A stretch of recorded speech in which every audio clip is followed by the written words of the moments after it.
منوں کے حساب سے، ٹنوں کے حساب سے. آج صبح بھی بڑی بھاری مقدار میں اسلحہ برآمد ہوا ہے اور ایک بڑا ٹارگٹ کلر پکڑا گیا. ہم ذکر کرتے ہیں اگلے سیگمنٹ میں ارشد عرف ڈیوڈ کا. بھارت کی جو انوالومنٹ ہے ہمارے معاملات میں، اور پھر بلوچستان کے حوالے سے جو باتیں کہی جا رہی ہیں، اور یہ کیا اس کا نام ہے، کل موہن کیا یہ پکڑا گیا ارشد عرف ڈیوڈ. نہیں یار، یہ جو کلبھوشن یادو، کلبھوشن، تو اب وہ جو ہے اس کو کیسے اس کی جناب پریڈ کرا دی جائے اس کی، اور جناب انڈیا سے آدمی منگوا کے ان کا انٹرویو کروا دیا جائے، کانسلر ایکسیس دے دی جائے. یہ ممکن نہیں ہو سکتا. انڈیا کو یہ بات سمجھنی چاہیے کہ وہ یہ دو طرف دونوں ہاتھوں سے تالی بجتی ہے.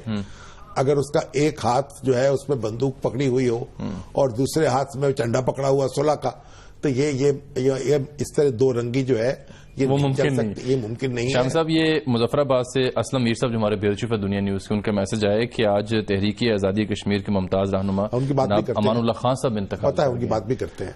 تو اس لیے کشمیر، پاکستان اور بھارت جو ہے ان کے درمیان بالکل پہلے تو اس بات پر اتفاق ہونا چاہیے کہ ایک دوسرے کے ہاں کوئی سبورسو ایکٹیویٹی نہیں ہوگی. بالکل اپنے اپنے ہاتھ جو ہیں کھڑے کر لیں. اور بھارت تو اپنی جگہ الزام لگاتا رہتا ہے، لیکن پاکستان نے تو ان کو لوگوں کو پکڑ لیا ہے اور پوری دنیا کے سامنے اس کا مقدمہ موجود ہے. بالکل ایسے اس فضا میں امن کا پودا جو ہے نہ لگایا جا سکتا ہے نہ پروان چڑھایا جا سکتا ہے. ایک بریک لیتے ہیں ناظرین، واپس آتے ہیں تو کراچی کی صورتحال کا بھی جائزہ لیں گے.